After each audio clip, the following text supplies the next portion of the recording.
Nile is one of those travel experiences that is sure to stay with you forever. But it is just one of a long list of highlights that we've been lucky enough to enjoy on our epic trip with Scenic uncovering the essence of Egypt and Jordan. Now we're only halfway through our 20-day journey, and every single day promises an exciting new adventure.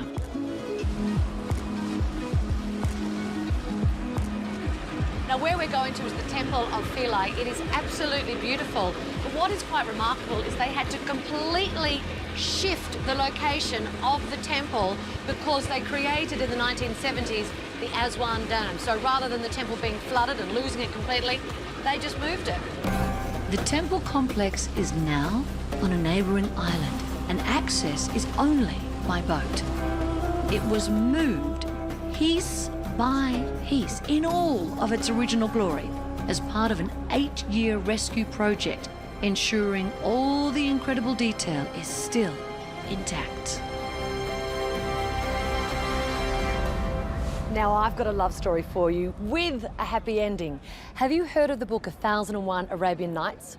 Okay, well, one of the stories is set on this island when the beautiful princess falls in love with a commoner. Her father, the king, is so outraged, he locks her up on this island, surrounded by crocodiles. So her beloved, he tracks her down to here, but he can't cross the Nile because of the crocs, until one takes pity on him and allows him to travel across on his back where the lovers are reunited.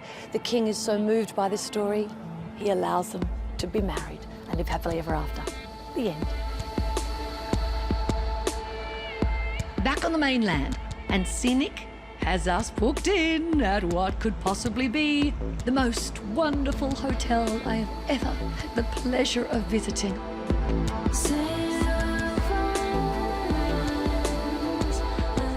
Not only is the Cataract Hotel a legendary establishment, its location in Aswan is so beautiful, it is almost surreal.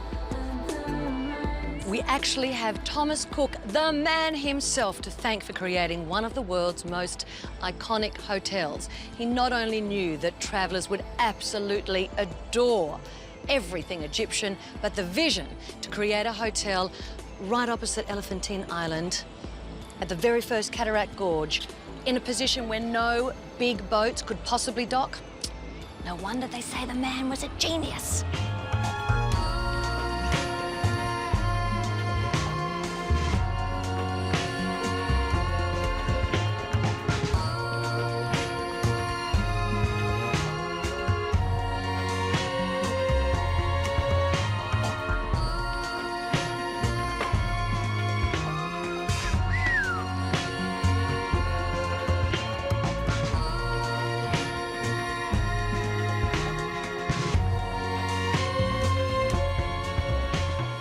This location has inspired many a great mind, but possibly the most famous was one of the world's greatest crime novelists, Agatha Christie.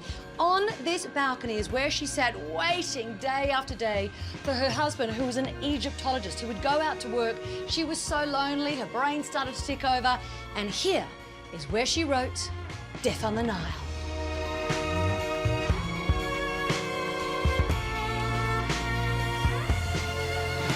Now, I did promise you earlier, this trip would offer an array of transport options, and the felucca would have to be my personal favourite.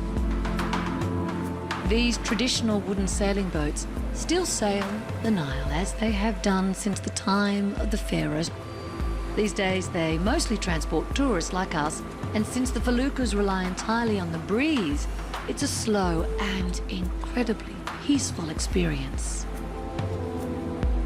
No Sala, clouds. thank you.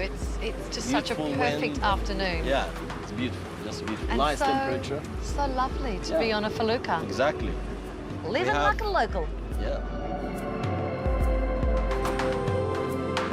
If Egypt is on your bucket list, well, listen up, because here is how you can win a trip here all for yourself.